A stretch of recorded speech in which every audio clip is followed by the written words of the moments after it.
Marcus had seen enough war to last 3 lifetimes. The cybernetic implant behind his left ear still buzzed occasionally, a reminder of the plasma blast that nearly took his head off during the siege of Kepler Station. Now, 6 months after his discharge from the Terran Defense Corps, he found himself on Nexus Prime, a backwater trading post where humans were barely tolerated and mostly ignored. The rain fell in sheets across the alien cityscape, each drop carrying the metallic taste of unfamiliar atmosphere processors. Marcus pulled his coat tighter as he navigated the narrow alleyways between towering structures that seemed to grow from the ground like crystalline trees. The locals, tall, blue-skinned Zalari with their 4 arms and compound eyes, gave him a wide berth. Humans had a reputation here, and not necessarily a good one. He was heading back to his cramped apartment above the repair shop where he worked when he heard it. A sound so soft he almost missed it over the drumming rain. Crying. Not the harsh chittering of Zalari distress or the harmonic wails of the gas-breathing Vorthak. This was something else entirely. Marcus paused at the mouth of an alley between 2 abandoned warehouses. The sound came again, barely audible but, unmistakably the whimper of something small and afraid. His military training screamed at him to keep walking. Nexus Prime's back alleys were notorious for ambushes, and a lone human was an easy target.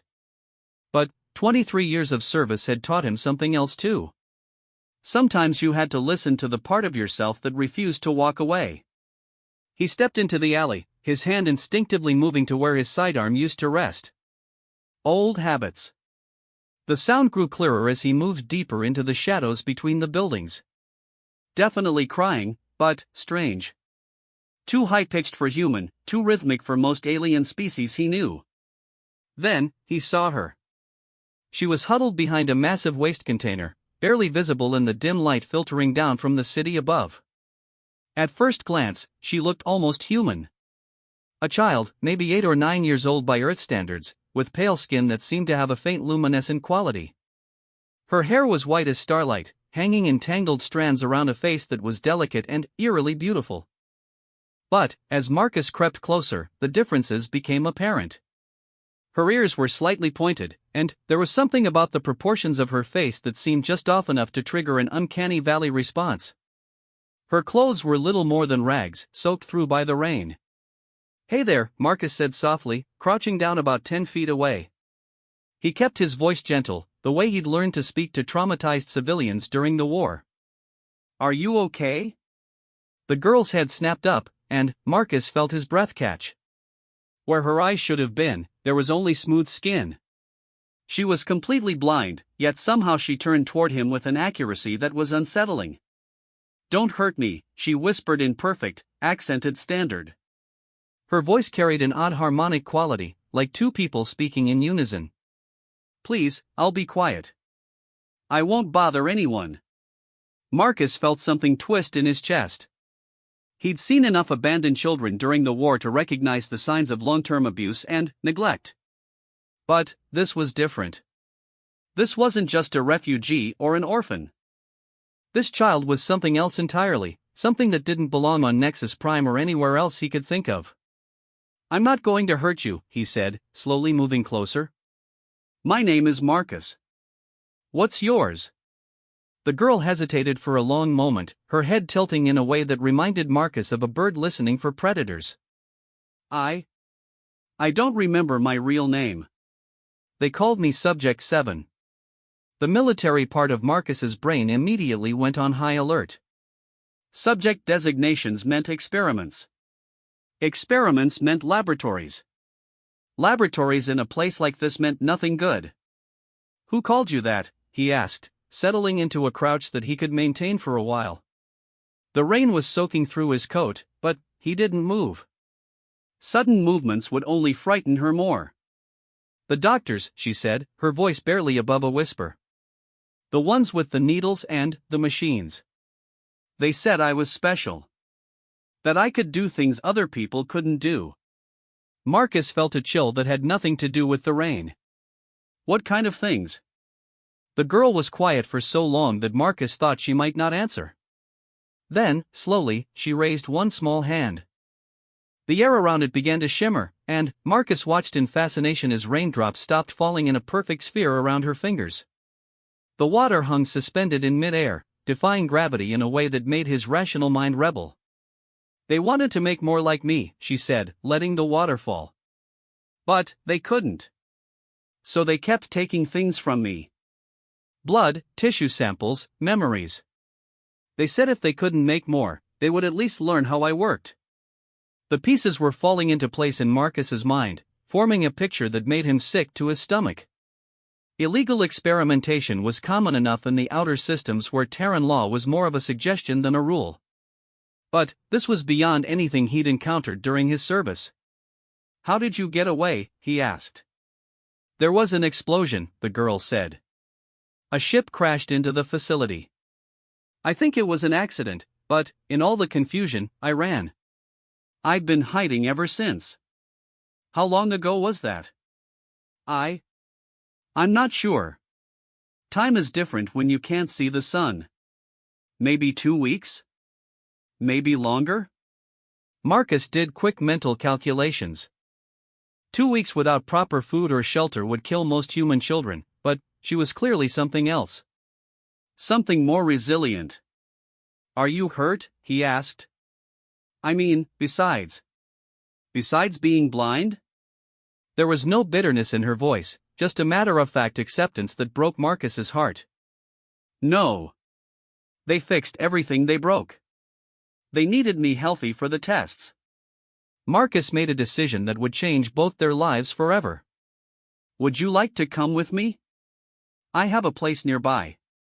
It's dry, and there's food." The girl's head turned toward him with that unnerving precision. "Why would you help me? You don't know what I am." "No," Marcus said quietly, "but I know what you aren't.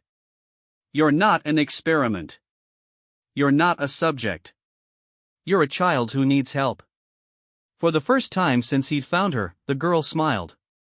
It was a small, tentative expression, but it transformed her face entirely. "My real name is Kara," she said. "At least, I think it was.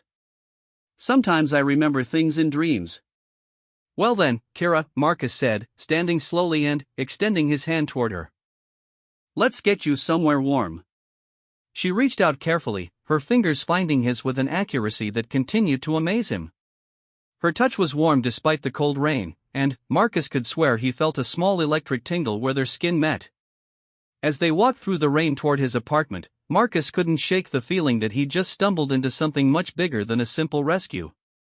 The way Kara moved, the precision of her blind navigation, the casual display of what could only be described as telekinetic ability, none of it added up to anything in his experience. But, as he glanced down at the small figure walking beside him, one thing became crystal clear. Whatever she was, wherever she'd come from, he wasn't going to let anyone hurt her again. 23 years of military service had taught him many things, but the most important lesson was simple: sometimes the most important battles weren't against enemy soldiers or alien invaders. Sometimes they were against the darkness that tried to swallow up the innocent. The rain continued to fall as they made their way through the alien city, two unlikely companions bound together by circumstance and the simple human capacity for compassion. Neither of them could have imagined the journey that lay ahead, or the truth that would soon shatter everything they thought they knew about the galaxy and humanity's place in it. But, for now, in this moment, it was enough that a scared child had found protection, and a weary soldier had found purpose once again. Marcus's apartment was barely large enough for one person, let alone two, but it was clean and dry. The single room contained a bed, a small food preparation unit, and a desk with an outdated data terminal. Kara stood in the doorway for a moment, her head moving slowly from side to side as if she were seeing the space through senses Marcus couldn't understand. "It's safe here," she said quietly, and there was surprise in her voice. "What do you mean?" Marcus asked, helping her out of her soaked rags. He grabbed a spare shirt from his footlocker. It would be enormous on her, but it was dry and clean. "I can feel the emotions in places sometimes," Kara explained, carefully putting on the shirt. It fell to her knees like a dress. "This place, it feels peaceful. Lonely, but peaceful." Marcus wasn't sure how to respond to that, so he focused on practical matters. He heated some ration packs in the food unit and watched in amazement as Kira devoured everything he put in front of her. She ate with the desperate efficiency of someone who had learned not to take food for granted. "Better?" he asked when she finally slowed down. Kira nodded, then, suddenly, went very still. Her head tilted again in that bird-like gesture, and Marcus felt the hair on his arms stand up. "Someone's coming," she whispered. Marcus moved to the window immediately, peering through the rain-streaked glass at the street below. 3 figures in dark clothes were moving purposefully toward his building. They moved with the coordinated precision of professionals, and Marcus's military instincts kicked into high gear. "How did you?" he started to ask, but Kira was already moving. "They found me," she said, her voice tight with terror. "They always find me." Marcus grabbed his emergency pack from under the bed and slung it over his shoulder. "Not this time. Come on." He led Kira to the back window, which opened onto a fire escape that connected to the neighboring building. As they climbed out into the rain, Marcus could hear footsteps on the stairs inside his building. Heavy boots. Military-grade equipment. They made it 3 buildings over before the pursuit began in earnest. Marcus heard shouts behind them, saw the flicker of energy weapons lighting up the night. Whoever was after Kira, they weren't interested in taking prisoners. "This way," Marcus said, guiding her down a maintenance ladder.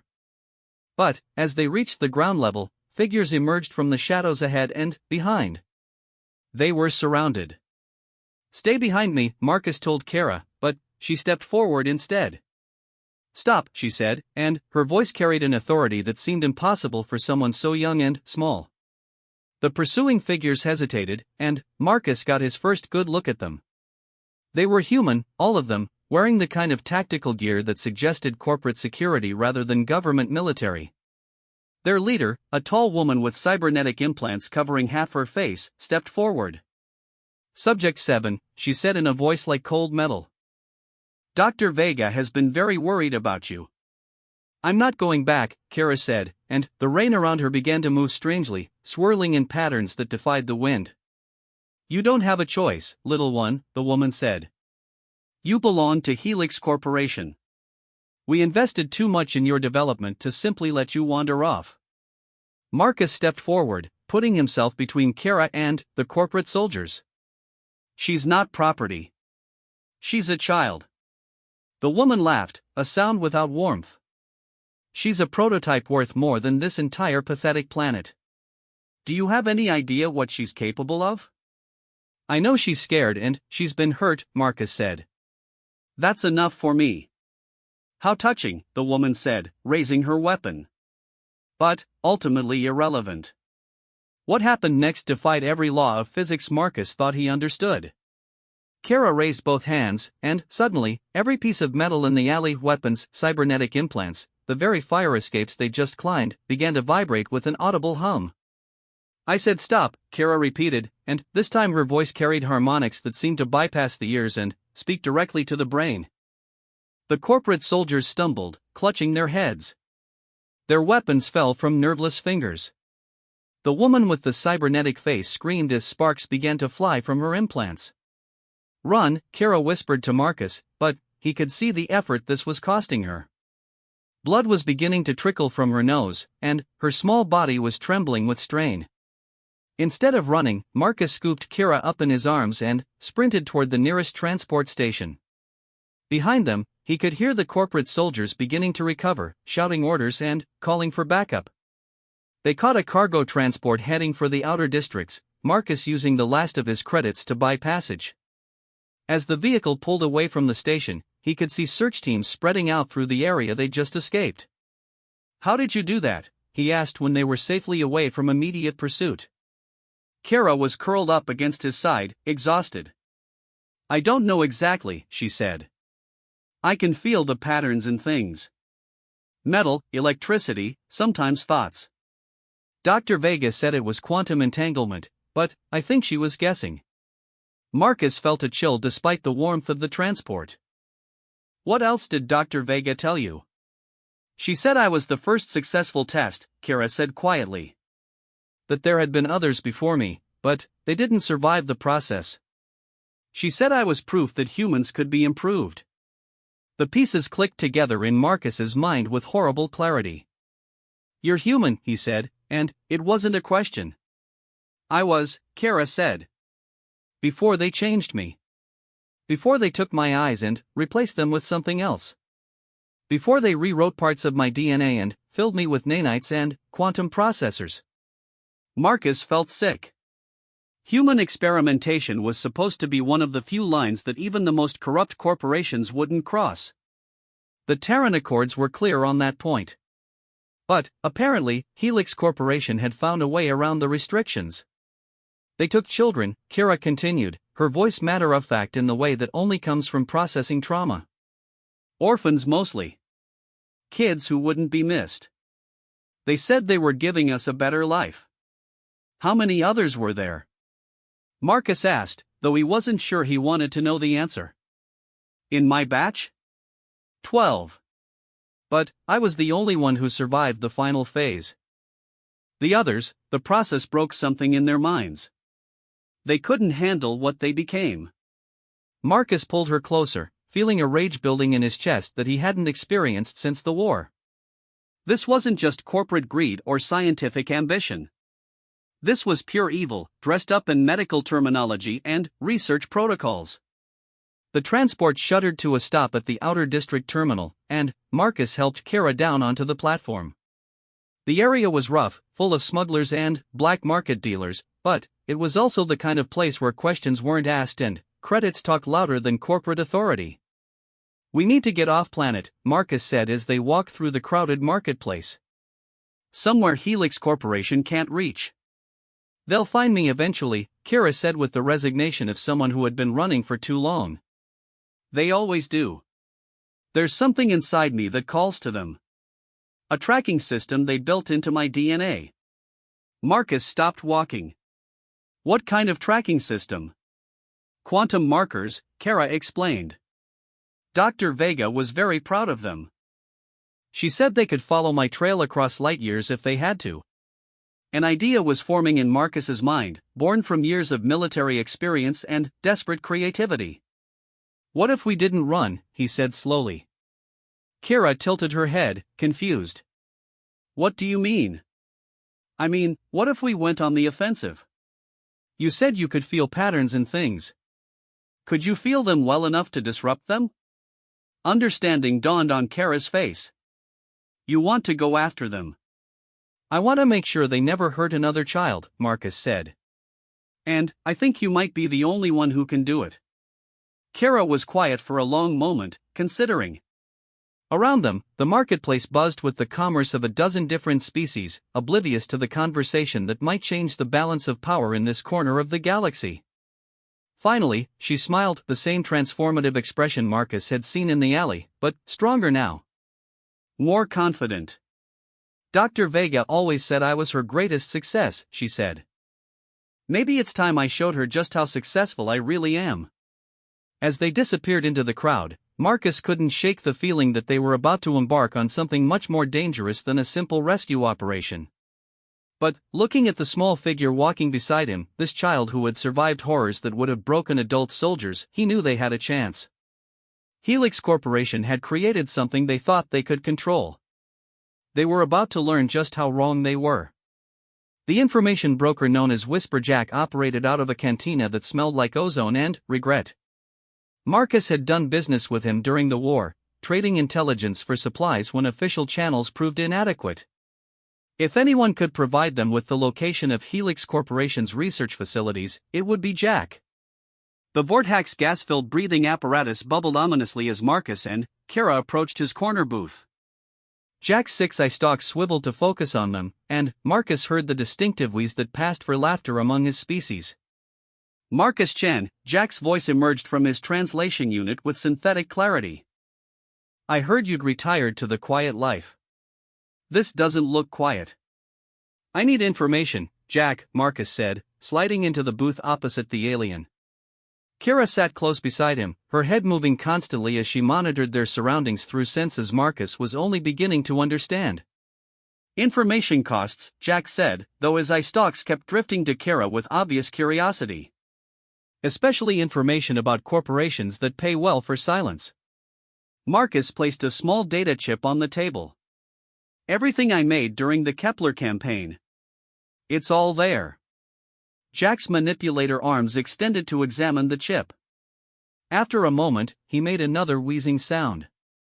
This is military-grade combat footage. Tactical analyses. Worth a fortune to the right buyers. Then, we have a deal? Before Jack could respond, Kara spoke up. He's scared, she said quietly. There are people here who don't belong. Corporate security. Marcus's hand moved instinctively toward his weapon, but Jack's eye stalks had already spotted the threat. 3 figures in civilian clothes were moving through the cantina with the purposeful stride of professionals. They weren't looking directly at Marcus and Kara's booth, but their positioning was too coordinated to be coincidental. Back exit, Jack whispered, his breathing apparatus cycling more rapidly.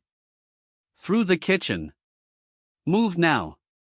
They slipped out of the booth and toward the rear of the cantina, but more corporate agents were entering through the back entrance. The trap was closing with military precision. Ideas? Marcus asked, scanning for alternatives.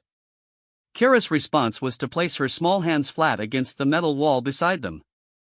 Everyone in here is about to have a very bad day, she said, and Marcus could hear something dangerous creeping into her voice.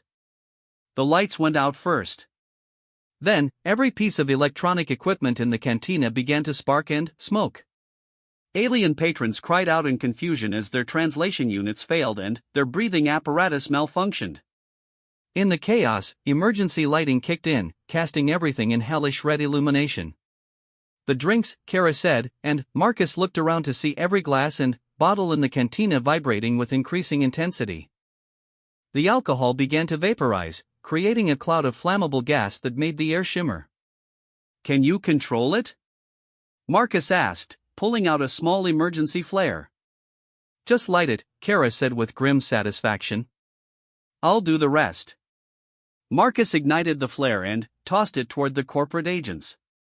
Kara's hands moved in a complex pattern, and the vaporized alcohol ignited in a controlled explosion that sent the agents diving for cover without seriously injuring the other patrons. In the confusion that followed, they escaped through a service tunnel that Jack had indicated with a rapid gesture of his eye stalks. The tunnel led to the spaceport, where Marcus used his military credentials to secure passage on a freight hauler bound for the outer rim. It was only when they were safely in hyperspace that Marcus allowed himself to process what had just happened. You controlled fire, he said to Kara as she sat cross-legged on the cargo hold floor. I controlled the molecular patterns, she corrected. Fire is just rapid oxidation. Everything is patterns, Marcus. Once you understand the patterns, you can change them. The casual way she said it made Marcus's mind reel. What exactly did they do to you? Kara was quiet for a long moment, her face turned toward the hull of the ship as if she could see the stars beyond. Dr. Vega called it Project Prometheus. They were trying to create the next stage of human evolution. Enhanced intelligence, enhanced physical capabilities, enhanced survival instincts. And the cost? They had to break us first, Kara said simply. Strip away everything that made us normally human. Fear, limitation, the boundaries that keep most people from accessing the quantum field that underlies all matter. Marcus felt sick. How old were you when they started? 4, Kara said. I've been with them for 5 years. Or I was, until the facility was destroyed. The math made Marcus want to put his fist through the nearest bulkhead. 9 years old, and this child had spent more than half her life as a laboratory subject. The worst part was that she spoke about it with the detachment of someone discussing the weather. The facility that was destroyed, Marcus said carefully. Was that really an accident? For the first time since he'd met her, Kara smiled with something that looked like satisfaction. No.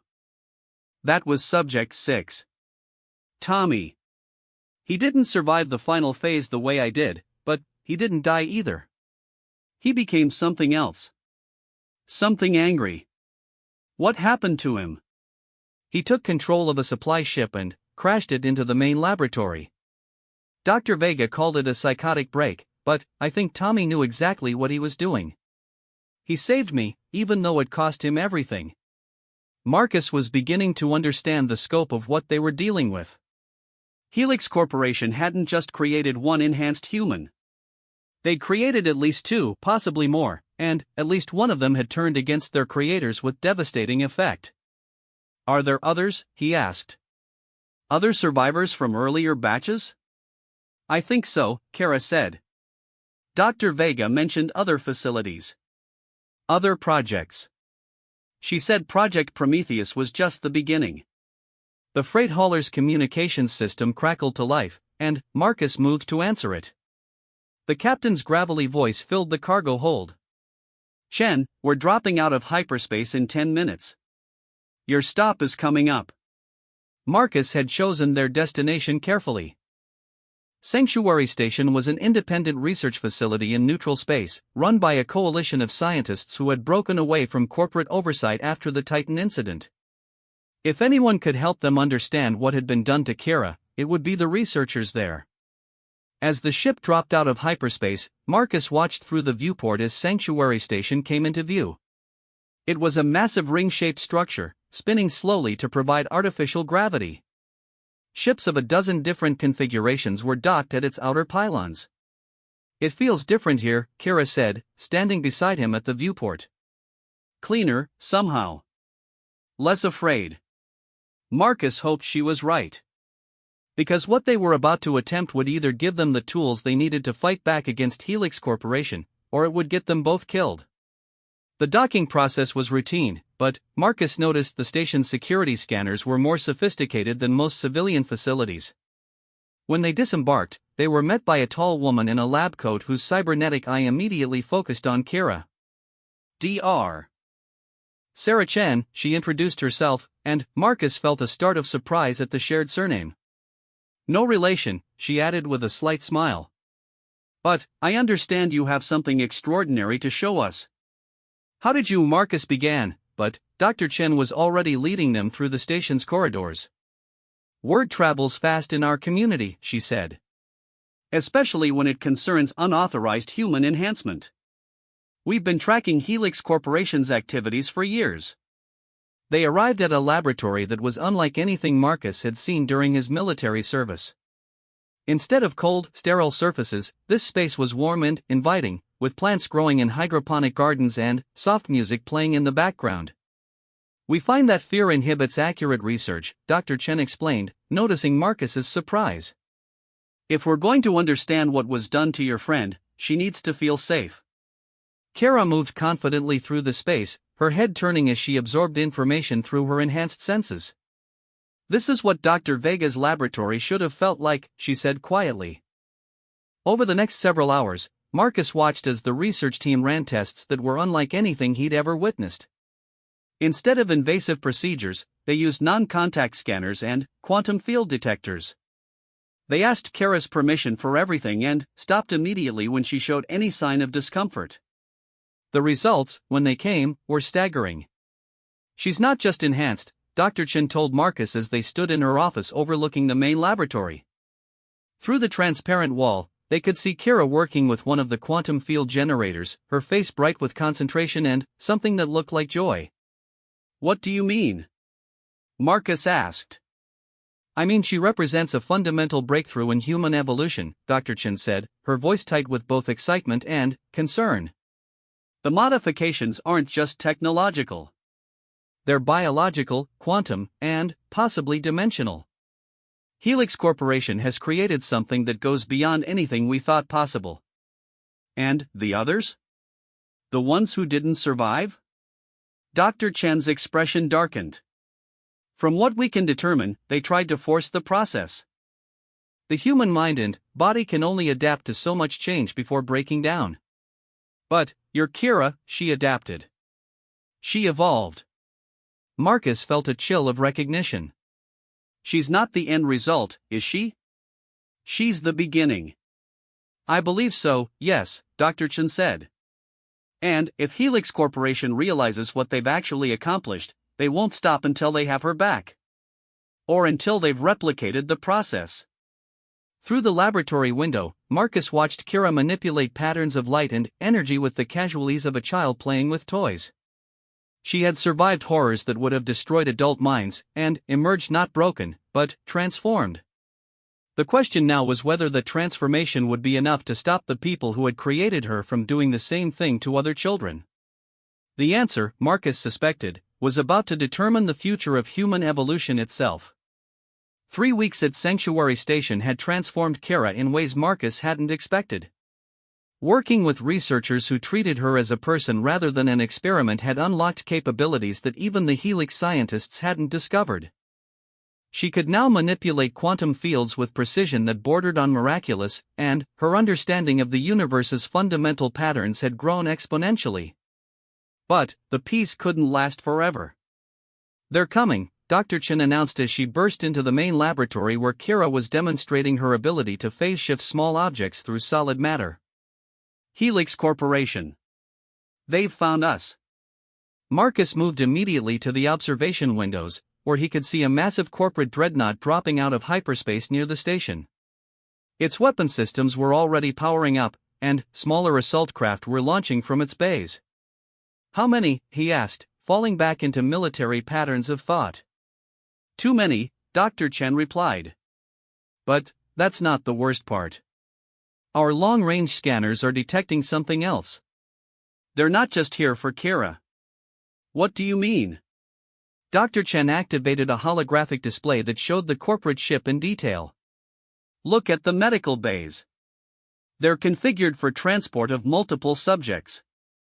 They've brought others." Kira had gone very still, her head tilted in that characteristic listening pose. "I can feel them," she said quietly. "Others like me. But different. Broken in ways I never was." The truth hit Marcus like a physical blow. "They've made more of you." "Not successfully," Kira said, and there was pain in her voice. "They're in agony. The process was forced, incomplete. They're being used as weapons, but the cost is destroying them from the inside." The station's defense systems activated, energy shields flaring to life around the massive structure. But Marcus knew they wouldn't hold for long against a corporate dreadnought. Sanctuary Station was a research facility, not a military installation. "There's something else," Dr. Chen said, her face pale as she read incoming data streams. "They're broadcasting a message. They're demanding Kara's immediate surrender, and they're threatening to begin orbital bombardment if we refuse." "How long do we have?" Marcus asked. 15 minutes, Dr. Chen replied. Marcus turned to Kira, who had moved to stand at the center of the laboratory. Around her, the quantum field generators were humming with increasing intensity, responding to her proximity in ways their designers had never intended. "What are you thinking?" he asked her. Kira's face was serene, but Marcus could see the weight of decision in her posture. "I'm thinking about Tommy," she said. "About what he did to save me. About whether I have the courage to do the same for the others." "Kira, no," Marcus said, understanding immediately what she was considering. "There has to be another way." "Maybe," she said. "But not one that doesn't risk everyone on this station." She moved to the main quantum field generator, placing her hands against its crystalline surface. Immediately, the entire laboratory began to resonate with harmonic frequencies that made the air itself shimmer. "I've been practicing," she said to Dr. Chen and the assembled researchers. "Learning to extend my field manipulation beyond local space. I think I can reach their ship from here." "The distance is enormous," Dr. Chen protested. "The energy requirements alone would kill a normal human." "Yes," Kira said with a smile that was both childlike and ancient. "But I'm not normal anymore, am I?" Marcus felt a familiar sensation from his military days, the moment when a battle balanced on a knife's edge and a single decision would determine victory or defeat. "What do you need from us?" "Stay safe," Kara said simply. "And remember that I chose this." The quantum field generators throughout the station began to sync with Kara's bioelectric field, creating a resonance cascade that made the very structure of reality seem to bend around her. Through the observation windows, Marcus could see the corporate dreadnought hesitating as its sensors detected the massive energy buildup. Then, Kira reached out across space with her consciousness, and everything changed. Marcus felt it the moment she made contact with the enhanced children aboard the corporate ship. It was like feeling someone scream in a language that bypassed the ears and spoke directly to the soul. The other subjects were indeed broken, their minds fragmenting under the strain of incomplete modifications. But they were still human enough to recognize hope when they felt it. "I can free them," Kira whispered, blood beginning to trickle from her nose as she pushed her abilities to their absolute limit. "But I have to break the quantum restraints that are keeping them controlled." The feedback might. She didn't finish the sentence, but Marcus understood. The energy required to break quantum-level restraints across interstellar distance would be enormous. Possibly fatal. "Don't," he said, moving toward her. "We'll find another way." But it was too late. Kira had already begun the process, her consciousness extending across space to touch the minds of children who had suffered as she had suffered. The quantum field around her intensified until the air itself began to glow. On the corporate dreadnought, alarms began to sound as control systems failed and the enhanced subjects broke free of their restraints. Marcus watched through the station's telescopic displays as chaos erupted aboard the enemy vessel. But the real miracle happened when the freed children, instead of turning their abilities against their captors, chose a different path. Working together with a coordination that suggested telepathic communication, they began to systematically disable the ship's weapons and propulsion systems. "They're not destroying it," Dr. Chen observed with wonder. "They're just making it harmless." Kira's legs gave out, and Marcus caught her as she collapsed. Her face was pale, but her smile was radiant. "They're free," she whispered. "All of them. And they understand now what they really are." "What do you mean?" Marcus asked, supporting her weight as medical personnel rushed to provide assistance. "We're not weapons," Kira said, her voice growing stronger even as her body remained weak from the effort. "We're not the next stage of human evolution. We're something else entirely." Through the observation windows, they watched as the corporate dreadnought's escape pods began to launch. The enhanced children were sending the Helix Corporation personnel away, choosing mercy over revenge. "What are you?" Marcus asked. Kira looked up at him with eyes that couldn't see but somehow perceived more than normal vision ever could. "We're humanity's children," she said. "Born from their dreams of transcendence, but shaped by their capacity for love." Dr. Vega thought she was creating soldiers, but she actually created something much more dangerous. "Which is?" "Proof that humans can become better than they ever imagined," Kira said. "Not through technology or genetic manipulation, but through choice. Through choosing to protect the innocent, to show mercy to enemies, to sacrifice for others." The corporate dreadnought was now completely disabled, drifting harmlessly in space. But, instead of celebrating victory, the enhanced children were using their abilities to tend to the wounded among their former captors. They had learned something that the Helix Corporation scientists never understood. Power without compassion was just destruction. But power guided by love could reshape the universe. Dr. Chen approached with a data pad in her hands, her expression thoughtful. "The other children are requesting permission to come aboard the station," she said. "They want to learn. To understand what they are and what they might become." Marcus looked at Kara, who was already smiling. "What do you think?" he asked her. "I think," Kira said, "that this is how it was always supposed to happen. Not in some corporate laboratory with needles and machines and fear. But here, with people who care. With family." As the first of the rescue shuttles docked with Sanctuary Station, Marcus realized that he had witnessed something unprecedented in human history. Not just the creation of enhanced humans, but their transformation from weapons into healers. From subjects into teachers. From experiments into hope itself.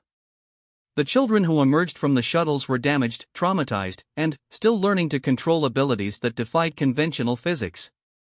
But they were also proof of something that Dr. Vega and her colleagues had never understood. Humanity's greatest strength wasn't its technology or its adaptability or its aggression. It was its capacity to choose love over fear, mercy over vengeance, protection over destruction. And, now that strength had been amplified beyond measure. Watching Kara work with the other children, teaching them to heal instead of harm, Marcus understood that the future of human evolution wouldn't be determined in corporate laboratories or military installations.